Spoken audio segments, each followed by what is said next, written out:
pourquoi souvent les parents se disent c'est-tu de ma faute? Ou d'autres vont dire c'est grâce à moi. Ouais. C'est Ouais. ça, hein, parce que quand ça va bien, c'est grâce à moi, parce que je suis un parent, moi aussi. Mais c'est quand même un teamwork, j'ai l'impression. C'est un Ouais. teamwork, mais le parent prend toute la responsabilité.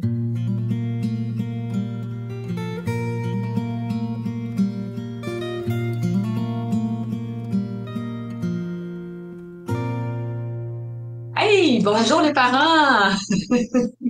Ma fille est en train de placer ses cheveux, sa tuque sur la tête. Donc, c'est commencé. Donc, bonjour les mamans, bonjour les papas. Ça me fait plaisir de vous recevoir pour un autre petit balado, donc un autre petit 20 à 30 minutes, où aujourd'hui, on va parler de pourquoi, mais pourquoi le mien, il n'aime pas dormir, puis que celui de ma sœur, de ma belle-sœur, de ma voisine, de mon ami, lui, il dort. Comment ça se fait? Salut Karel. Allô, mom. Alors, je me présente rapidement. Brigitte Langevin, experte en éducation au sommeil depuis plus de 20 ans. Et mon but dans la vie, là, c'est vraiment de permettre aux familles de développer de l'harmonie familiale la nuit aussi, que tout le monde arrive à dormir, puis pas sur un coup de dé, c'est parce qu'on sait comment s'y prendre avec chacun d'eux. Moi, je m'appelle Karel Langevin-Bainard. Je suis coach en programmation neurolinguistique et ce que je fais, c'est du coaching relationnel, relation à soi, parce que c'est tellement, tellement une belle relation importante dans notre vie. Puis la relation de couple, parce que j'ai l'impression que c'est le plus beau terrain de jeu pour fleurir. Puis là, ben, je peux toucher à la relation familiale aussi. Ben, tout à fait, tu as bien raison. Puis j'aime ça, la relation à soi, parce que le sommeil, en fait, c'est ça. Le sommeil, c'est d'être capable de connecter à soi, parce que c'est ça qu'on fait tous les soirs, hein. On se déconnecte de notre environnement. En tout cas, on devrait, hein. Ceux qui s'endorment devant la télé, ça nous en dit long sur qui ils sont, puis sur leurs habitudes de vie, puis les associations qu'ils ont fait. Mais s'endormir, généralement, c'est se déconnecter de son environnement et de se connecter à soi dans un espace de zénitude intérieure, puis aussi dans un espace extérieur qui est agréable, qui est douillet, qui est réconfortant, qui est chaleureux, pour se laisser aller au sommeil, parce que le sommeil, ben, c'est quelque chose de naturel. Hein? Fait que là, pourquoi certains aiment dormir puis d'autres pas? Alors, comme on vient de le nommer, c'est une relation à soi. Où Ouais. on a ça dans nos personnalités, la relation à soi?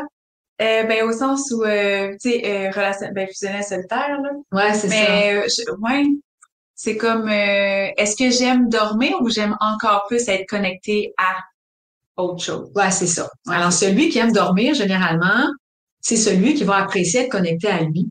Ouais, C'est ça. Donc, c'est plus mon mode solitaire. clairement. Ah, le mode solitaire. Alors, si jamais ça vous dit rien, alors de quoi on parle? Est-ce que c'est du chinois? Donc, vous avez l'épisode, on regarde l'épisode 3, qu'on parle de personnalité et pleurs, et on vous parle des modes relationnels et solitaires un peu plus en détail. Et là, bon, on vient faire le lien vraiment avec le sommeil, dans le sens où, pourquoi souvent les parents se disent, c'est-tu de ma faute? Ou d'autres vont dire, c'est grâce à moi. Ouais, C'est ouais. ça, hein, parce que quand ça va bien, c'est grâce à moi, parce que je suis un parent, moi aussi. Mais c'est quand même un teamwork, j'ai l'impression. C'est un Ouais. teamwork, mais le parent prend toute la responsabilité. Ouais, je comprends. C'est ça. Alors, fait que là, si mon enfant dort mal, c'est de ma faute. S'il dort bien, c'est grâce à moi. Mm. Alors qu'en réalité, ben, le tempérament de l'enfant fait toute la différence. Alors, un enfant qui est plus solitaire va, dès la naissance, démontrer une plus de facilité à dormir. Mais l'enfant qui est relationnel, qu'est-ce que tu penses qui va se passer dès sa naissance? Ben, qu'est-ce qui s'est passé dans ma vie? C'est ça. Non, mais J'avais. dis quand même que t'as pas de souvenirs pour pas Non, que les non, gens disent. j'ai pas de C'est souvenirs, là, ça. mais je veux dire, je peux voir. Ouais, ben, ça va être plus difficile. Pourquoi? Ben, parce qu'être avec moi-même, dans ce temps-là, c'était pas plaisant. C'était pas plaisant. Ben, je veux dire, c'était tellement plus plaisant d'être avec maman ou papa ou, mamie. C'est Ouais, ça ouais. que d'être avec toi-même. Puis là, ben, tu viens de nommer des mots-clés importants que je veux mettre en lumière. C'est que le bébé vient au monde avec le mode plaisir et déplaisir. Puis dans le ventre de la maman, théoriquement, hein, parce qu'on n'a pas des souvenirs, malgré que des gens qui ont pu avoir des souvenirs, c'était plaisant. T'en souviens-tu, toi, comment c'était plaisant dans mon ventre? Non, mais je saute que quand je suis dans mon bain ou quand je me baigne dans la mer, puis je me sens enveloppée dans quelque chose de chaud, puis je suis un peu recroquevillée, oh my God. OK. C'est tellement le fun. Fait que tu pourrais présupposer que quand tu étais dans mon 100%. ventre, Ça devait être le paradis pour le moi. paradis. OK. Complètement. C'est bien nommé, hein? C'était la fusion complète avec toi. Ouais, surtout que tu es une relationnelle, c'est ça. Mm. Fait que là, c'est sûr qu'il y avait un espace de plaisir continuel où est-ce qu'on est au chaud, on est nourri continuellement, on est dans le mouvement, on entend le cœur battre de nos parents. Il y a des sons qui sont continuels. C'est vrai, Oh hein? my God. C'est ça. Alors, il y a tout ça qui est là, qui devient, on devient conscient à ça légèrement. On n'est pas très conscient dans le ventre de nos parents, mais quand même, on ressent, on entend.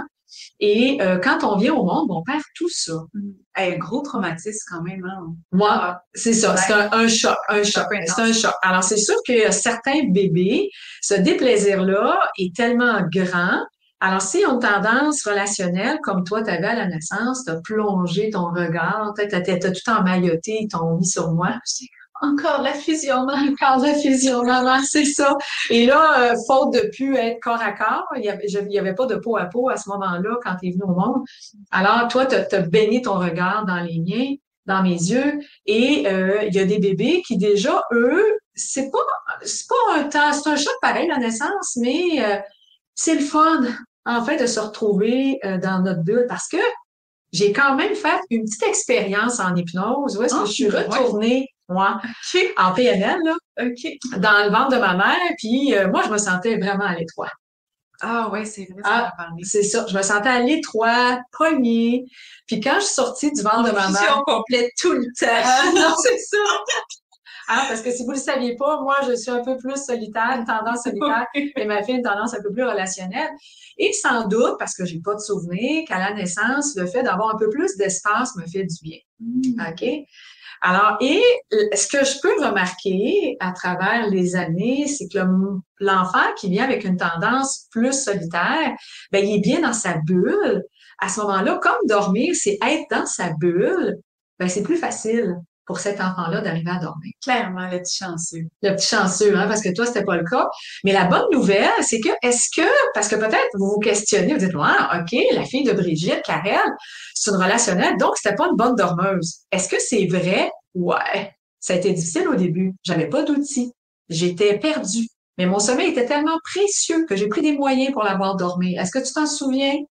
Pas quand j'étais bébé, mais je me rappelle que papa me disait, ou en tout cas me dit aujourd'hui qu'il me disait que j'étais son rayon de soleil le matin puisque je me réveillais tout le temps avec un sourire. Ouais. Ouais. Ben, les bébés qui se réveillent avec un sourire, c'est les bébés qui dorment bien en général. OK. Donc, c'est sûr qu'on a mis en place une structure, ton père et moi. Moi et ton père, je devrais dire. C'était plus à ma force à moi. Pour faire en sorte de te voir développer des bonnes habitudes, de connecter à toi et de pouvoir te réveiller, reposer le matin. Mais est-ce que ça a été facile? Non. Non. Puis même ça l'est encore pas aujourd'hui.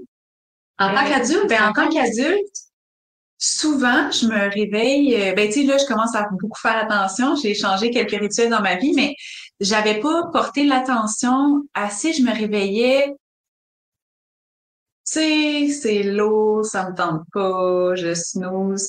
Ben, que je suis pas bien reposée.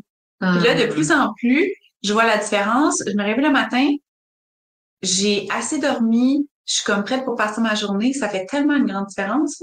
Mais wow, c'est pas facile. C'est pas facile. Ouais. C'est sûr que si t'aimes pas ton travail, si t'aimes pas ta relation, si t'aimes pas tes voisins, ouais, mais si tu tu risques de manges te lever. tard, si tu manges pas bien, si tu fais pas C'est ça, d'exercice, c'est si ça. tu prends des stimulants. Tu sais, je veux dire, il y a tellement de si t'es facteurs. stressé, Ouais. Tellement de facteurs qui nuisent à la qualité du sommeil. Il n'y a pas juste de dire, oh, OK, j'ai assez dormi. Il y a parfois des éléments externes qui sont pas faciles à gérer, qui fait que plein de gens qui se réveillent le matin, pas reposés, puis se disent, mais pourtant, je me suis couché tôt.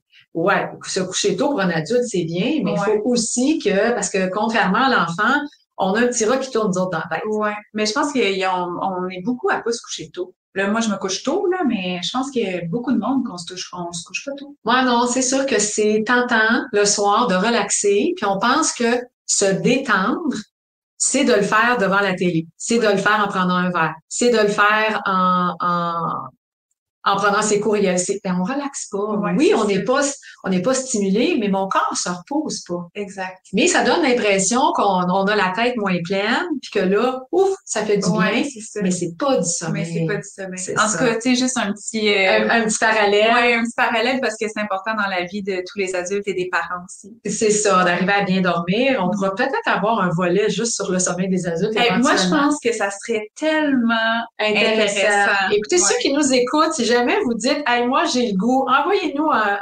courriel. Vous avez nos sites Internet chacune. Pour nous mentionner, vous avez le goût qu'on parle un peu plus du sommeil des adultes. On pourrait prendre un petit temps pour ça. Alors, si on revient à notre relationnel, parce que ce que j'ai découvert avec le temps, c'est que les solitaires, ben, comme ils aiment être bien dans leur bulle, vont apprécier dormir plus facilement et ça fait la joie des parents.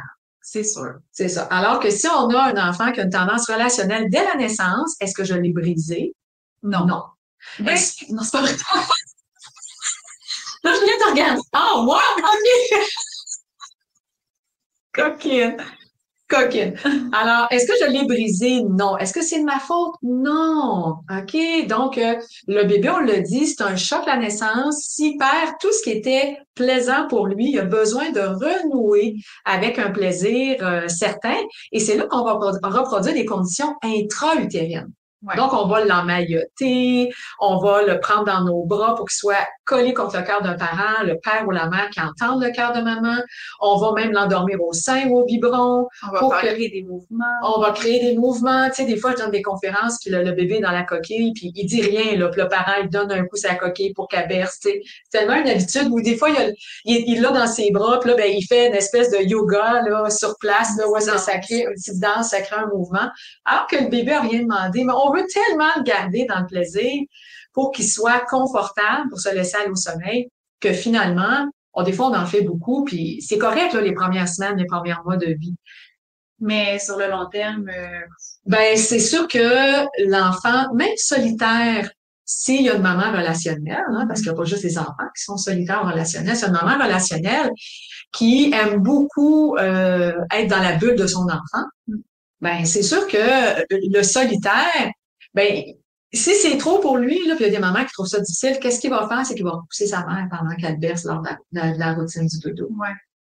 Mais pour les enfants relationnels, tu sais, je veux dire, si maintenant c'est un enfant relationnel avec une mère relationnelle, oh, ça c'est un peu plus tough. C'est un peu plus tough. En Mais grandissant. c'est ça. Sauf que le bébé solitaire, qui a une tendance solitaire, parce qu'il faut se le dire, là, on n'est pas 100% solitaire, on n'est pas 100% relationnel. Alors c'est sûr que le bébé qui est un peu plus solitaire, ben ça se peut qu'il repousse sa mère quand il sent les signaux de fatigue puis qu'il n'est pas mis dans son lit. Puis là, la maman elle dit oh mon Dieu, il m'aime pas, comment ça fait qu'il est pas colleux? J'ai-tu manqué quelque chose? Mais la réponse c'est non. Au même titre que l'enfant qui est relationnel, est-ce que je donne pas assez de temps de qualité, assez de temps? Je peux vous dire là, Karel, ma fille me demandait 25 heures sur 24 de connexion. Je peux pas offrir ça, même si je suis une relationnelle. Il n'y a aucun parent, aucun être humain. Ouais, c'est ça, c'est impossible. C'est impossible. Alors que le bébé qui a une tendance relationnelle, ben quand c'est le temps de dormir, ben il aimera pas ça parce qu'il va se retrouver dans sa bulle à lui, dans sa bulle à lui. Puis là, j'aimerais ça qu'on rajoute parce qu'on a parlé à l'épisode 5. J'aimerais ça qu'on parle du visuel, du kinesthésique, puis de l'auditif. Parce que c'est beau, là. On sait que notre solitaire, eh ben, il aime plus dormir. Le relationnel, ben, il aime être dans la bulle de l'autre. C'est pas mal contraire à sommeil. Mais mon visuel, lui, est-ce que ça veut dire qu'il va rester un bon dormeur tout le temps? Non. Non. Qu'est-ce qu'il va faire, lui, à un moment donné? T'as-tu une idée? Ben, c'est quoi le propre du visuel? C'est qu'il aime être dans l'action. Ouais. La plupart du temps. Fait que qu'est-ce qu'il va bouger? C'est ça. Alors, il va avoir un développement moteur rapide. Il y a des parents qui sont là, oh my God, écoute, il y a 6 mois, il se tient déjà assis, il veut se mettre à 4 pattes. Il y a 9 mois, 8 mois même, il se lève debout dans son lit à barreaux. Alors lui, il se dit, OK, Tu veux pas me stimuler, je vais me stimuler Je suis moi-même. capable de le faire tout Je suis seul. capable de le faire tout seul parce que là, je réalise que j'aime dormir, mais il y a bien mieux que ça à faire dans la vie. Tellement à apprendre et à découvrir. Tellement à Tu sais, apprendre. si on se met à leur place, Ben là, oui, ben oui. c'est ça, là. Hey, c'est ça, c'est comme quand on va en voyage, je veux pas rester dans la chambre d'hôtel. Clairement. Hein, je veux aller découvrir, je veux aller, puis demande-moi pas rester assis à café, à chiller, à jaser avec des gens. Moi, je veux marcher, je veux aller voir des plages, je veux découvrir. Alors, c'est un peu la même chose. Quand arrive le sommeil, puis que tu découvres que tu peux te mouvoir, que tu peux te tourner, ne serait-ce que du dos au ventre. OK? Hey, c'est incroyable. Ben oui, alors il y a des bébés là, qui ont des développements moteurs accélérés. Moi, des fois, je le sais déjà. Là. OK. Y es-tu solitaire ou relationnel? En tout cas, une chose est certaine, c'est qu'il y a un tempérament plus visuel parce qu'il est dans l'action rapidement. Alors que mon petit coco kinesthésique, qu'est-ce qu'il va apprécier, lui? Ben, le toucher de ses parents, I Ouais. guess. Ouais, c'est ça. Ce que je vois en Europe et que je vois pas beaucoup au Québec, c'est qu'il y a des parents qui vont mettre le petit doigt dans Oui, la on est bouche. dans J'en ai déjà Ouais, glissé un ouais, bout, ouais. hein? Ça t'a marqué? Oui, À la tête. je pense que c'est une différence culturelle avec le pouce, là, tu sais. C'est ça. Alors, il y a des parents qui vont mettre le petit doigt dans la bouche de l'enfant. C'est cute au début, là, OK? Mais le bébé qui est kinesthésique aime le toucher. Il y a des bébés qui vont s'endormir, des mamans relationnelles qui vont donner la main à leur bébé pour qu'il puisse s'endormir. C'est tellement mignon. Sauf que le bébé, il pense que ça fait partie de ses conditions de sommeil. Alors, il y a des mamans qui vont offrir une partie de leur corps. Alors, il y a des mamans, sais-tu qu'est-ce qu'ils vont offrir? Leur lobe d'oreille. Ah ouais. Ouais. Les bébés vont jouer avec le lobe de leur oreille. OK. Ils vont jouer avec leurs cheveux. Mm. Ils vont jouer avec leur nombril, le nombril de la maman. Ben oui, c'est tellement le fun. C'est tellement... OK, ben moi, je trouve pas ça le fun de Non, non, mais je veux dire, si, mettons, je me mets à la place d'un bébé. Le bébé, OK, c'est le fun, mais pas pour le parent. Non, Et le parent, on trouve ça cute. Puis si ça le permet de s'endormir avec un contact physique, parfois, on est prêt à sacrifier une partie de notre corps. Mais ça finit comme ça. Des fois, ça peut être le sein, ça peut être de monter les étages. On l'a dans les bras, mais il y en a qu'il faut bouger en même temps. Alors, sur un gros ballon bleu au début, monter les escaliers, danser. Toi, ton père a dansé avec toi aussi. Ah oui, ça, je m'en rappelle. Ouais, il a valsé avec toi. Oui, oui. Mon Dieu. Sur Tom Jones. Ah oui, hein, c'est ça. Sur cette musique-là en plus.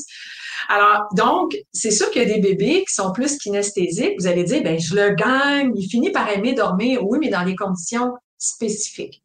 S'il n'y a pas ces conditions-là, lui, il dit, moi, je n'aime pas dormir. Moi, je préfère vraiment beaucoup je t'ai joué dans mon film. Ouais, connecter avec toi. Avec toi. Et comme je suis calme pendant ce temps-là, puis quand le petit train du sommeil passe, ben, je finis par m'endormir.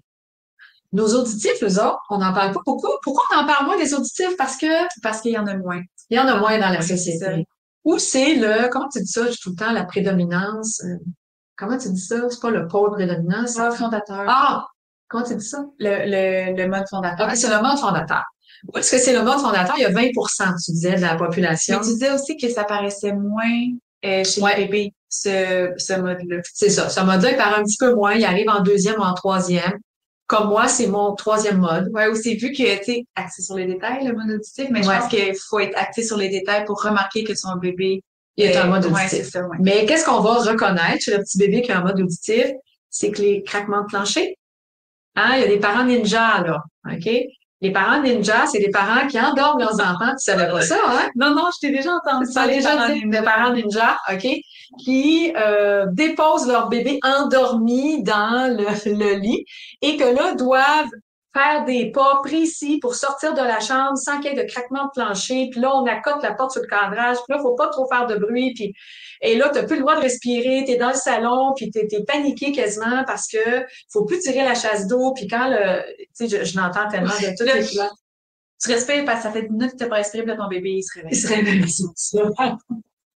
Alors, faut faire du bruit. C'est important. Pas, on fait pas un party, là, OK? On fait du bruit. Donc, le bruit du quotidien, où on va marcher sa craque du plancher. C'est sûr que si on l'a mis au lit endormi, je comprends, là. Alors, pour désensibiliser un bébé qu'on veut apprendre à s'endormir par lui-même et que le moindre bruit le fait se réveiller. Souvent, les parents disent, oui, gars, j'ai fait une stratégie d'accompagnement. Il s'endort de lui-même, mais dès que je fais un moindre bruit, dès que souvent les mamans disent, ouais, mais le papa, il se déshabille puis il laisse tomber ses pantalons avec la ceinture par terre. Hey! Là, le père n'a plus le droit de faire ça. C'est ça. Des fois, j'arrive à domicile, là, puis il y a des parents qui me disent, non, non, mets pas ton manteau dans le garde-robe parce que le garde-robe donne en dessous de la chambre, puis quand tu vas partir, ça va le réveiller. Ben, c'est sûr que je mets mon manteau dans le garde-robe. Et que quand le bébé, on l'accompagne à dormir et qu'on ouvre la porte du garde-robe, parfois c'est la porte d'entrée, parfois c'est le lave-vaisselle, parfois c'est la chasse d'eau. Alors, où on va s'amuser, même si c'est pas un jeu pour le parent, à désensibiliser les bruits du quotidien parce que le bébé, au moindre bruit, va chercher à sortir du sommeil pour avoir une connexion avec son. Mais parce qu'il son connecte parent. au bruit, I guess, aussi. Ben oui, mais c'est pour ça le mode connecte au auditif. son. C'est ça. J'ai des bébés, là, c'est incroyable. Tu sais, le mode visuel est tellement bien développé, pas auditif, je veux dire. Le mode auditif est tellement bien développé que au moindre élément bruyant, ben l'enfant va réagir. Puis c'est des bruits, moi je fais rire les parents aux éclats juste pour voir si l'enfant, son mode auditif est prédominant, qui fait qu'il faut faire exprès de faire du bruit à ce moment-là, parce qu'on gagne le sommeil facilement, mais quand on se met pour vivre normalement, et on l'entend sortir de l'état du sommeil. Fait que tout ce qui est, tu sais, tu disais tantôt, la maman apportait une chanson. Ouais, merci, c'est vrai. Écoute, c'est ça, on en discuté un petit peu avant de rentrer, c'est que le bébé qui a un mode auditif, on peut aussi se servir de ça pour favoriser un sommeil. Il y avait une maman qui mettait une berceuse pour endormir son bébé, des stratégies de contournement de pleurs. On va voir ça à un moment donné. Alors, elle chantait une berceuse, puis sa petite fille s'endormait là-dessus, elle avait 5 mois. Mais lors d'une sieste, il y a un micro-éveil, c'est naturel, c'est physiologique, on peut pas les enrayer. Ben, la musique était plus là. Alors, elle a mis un Bluetooth dans sa chambre. À partir de son cellulaire, elle a enregistré la berceuse. Parce qu'elle connectait au silence aussi. Elle voyait qu'il n'y avait pas de son. De son. Fait que là, comme la berceuse était plus là, Oh my God. OK? Fait que là, la petite se réveillait, la petite fille de 5 mois, là, qui se réveillait. La mère se dépêchait sur le cellulaire de faire partir la berceuse pour pas la maintenir en tout temps. Elle se rendormait aussitôt.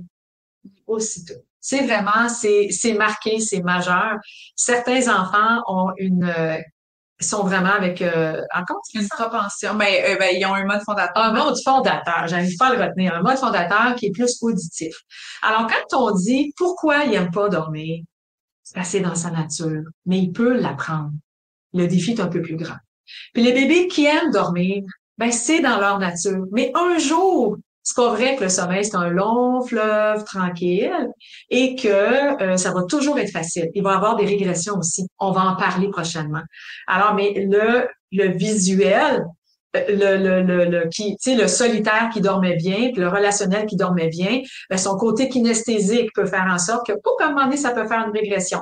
Son côté visuel, ça peut faire une régression. Son côté auditif, ça peut faire une régression. Même si on se dit, pourtant, il aime dormir, qu'est-ce qui s'est passé? Mais moi, j'aime pas ça, dire il aime pas dormir ou il aime Ah, mais en fait, c'est que il préfère autre chose. C'est ça. C'est pas qu'on n'aime pas ça. Moi, j'aimerais dormir, là, mettons, je me mets dans... J'aurais aimé ça dormir si je dormais côte à côte avec toi, le collé, là. Mais oui. Hey, mon Dieu, j'aurais aimé ça dormir, mais ça, même par rapport au sommeil. Non, au final. Tu sais, parce ça. que quand on dort, c'est ça. on dort. Fait que... C'est ça. Sauf que le constat des parents, non, ils dorment pas. C'est ça. Pour changer, mais pour oui. La vision des parents. Ouais, c'est vrai. En fait, l'activité dodo, c'est une activité parmi tant d'autres. Puis l'enfant, ben, il aime l'activité manger sur le parent au lieu de manger dans sa chaise haute. C'est pas qu'il aime pas manger, mais il préfère manger sur son parent que de manger dans sa chaise haute. Alors, c'est la même chose pour le sommeil. C'est pas qu'il aime pas dormir. C'est l'effet de, c'est pas la cause. Ouais, c'est ça. Je trouve ça, en tout cas, moi, je trouve ça important de le distinguer. De le distinguer, ouais, effectivement. Ouais. Parce qu'en fait, là, tous les bébés viennent au monde bons dormeurs. Tous les bébés sans exception, à moins qu'il y ait un problème de santé, de développement, mais tous les bébés sans exception viennent au monde bons dormeurs. Mais selon leur personnalité, ça nous donne l'impression qu'ils aiment ou pas dormir, alors qu'en réalité, ils ont fait des associations qui font en sorte, selon leur personnalité, que le sommeil devrait se passer comme ça. Oui, c'est ça, qu'il y a une certaine condition plus que d'autres dans l'activité dodo. C'est ça. Et tant que le parent est prêt, tu sais, une maman, elle avait un bébé des jumeaux de 13 mois qu'elle a endormi au sein tous les deux jusqu'à 13 mois. Wow, OK. C'est super. Puis ils dormaient toute la nuit, puis du jour au lendemain ou presque, ben ça a pu marcher. Alors, tant qu'on est prêt à offrir à nos enfants les conditions qui mettent en sorte que dormir, c'est plaisant, ben on se gêne pas, on les donne. Mais la journée où on se dit, aïe, aïe, C'est ça. En fait, c'est que c'est de leur faire apprendre une nouvelle façon de faire. c'est ça. Dans Une de nouvelle nouvelles façon conditions. d'être. C'est ça. aussi. C'est sûr qu'au début, ben c'est pas confortable parce que c'est pas ce que je préfère, mais c'est pour ça qu'il y a une petite période de D'adaptation. difficile. Mais sauf que c'est comme dans tout dans la vie, là, Mais tu sais. oui. Fait C'est que, ça. ouais, ouais. Puis les parents sont créatifs pour trouver des moyens de contourner la situation et d'amener nos enfants à développer des bonnes habitudes de sommeil. Et parfois, ben, c'est plus ardu. Puis là, on a besoin de stratégies concrètes parce qu'il faut être en cohérence avec notre enfant parce qu'il est comme blanc ou noir. Toutes les options que tes amis t'ont données ou que certaines personnes t'ont données, ben, des fois, ils s'appliquent pas. Et c'est pas parce qu'ils aiment pas dormir, c'est pas parce que tu es une mauvaise maman, c'est pas parce que t'as pas le tour, c'est parce que tu as un enfant qui a des perceptions et des conditions qui est unique à lui, puis qui voudrait recréer continuellement, mais c'est pas possible, hein? C'est comme les conditions intra-utérines. Tu peux pas les garder pendant 20 ans. Non. À un Pas moment facile donné- d'être un être humain. Non, pas facile. Puis de devenir un adulte, de grandir là-dedans, Absolument. parce qu'on doit s'adapter. Puis des fois, l'adaptation, ben ça nous amène pas vers un grand plaisir. Mais une fois que c'est intégré, wow, Ouais. c'est tellement plaisant de dormir. Ouais. C'est comme quand j'ai arrêté de prendre du café. Hey, j'ai rechigné, là. Tu sais, au début, c'était Ben difficile, oui. là. C'est comme, C'est combien de temps tu prends plus de café? ça fait 1 mois et demi. 1 mois et demi. Ouais. Au début, là, hey, je pétais des petites crises, c'est pas avec moi-même, là, mais Oui. mais C'est imagine-moi au travail, genre. Mais tu sais, les gens qui prennent là, du café puis au travail, des fois la machine elle marche pas le matin là. Ouh. Hey, c'est pas facile. Non, Mais c'est non. pareil pour un bébé qui aime s'endormir collé contre son parent puis que là, hop là, son parent est plus là puis on lui demande de s'endormir sans. Ouais. C'est ça, son La chemin petite crise est normale, c'est déplaisant. super normal. C'est ça. Mais on se met pas à détester la machine à café, on se met pas à détester l'employeur. Mais la même chose, le bébé se met pas à détester sa maman. Il y a des émotions. Il y a des émotions de déplaisir. Absolument. Et ben on en a plusieurs émotions de déplaisir, donc c'est normal que ce soit présent chez nos petits cocos. Alors on se rassure les parents, tous les enfants sont des bons dormeurs, mais oui, il y en a, puis l'activité dodo viennent avec des conditions qui sont pas faciles à reproduire. Et quand on les amène vers tu vas les créer par toi-même dans ta bulle à toi, le défi est difficile, mais quand c'est gagné, ben ils aiment dormir. Mais oui. Moi j'ai réussi avec toi. Absolument. Puis t'aimes dormir? Ah, Tellement. tellement. Hey, on se laisse là-dessus, on se dit à la semaine prochaine. À la semaine prochaine. Bye bye. C'était Brigitte Langevin, experte en éducation au sommeil. Si tu as le goût d'en apprendre plus, je t'invite à visiter mon site à brigittelangevin.com.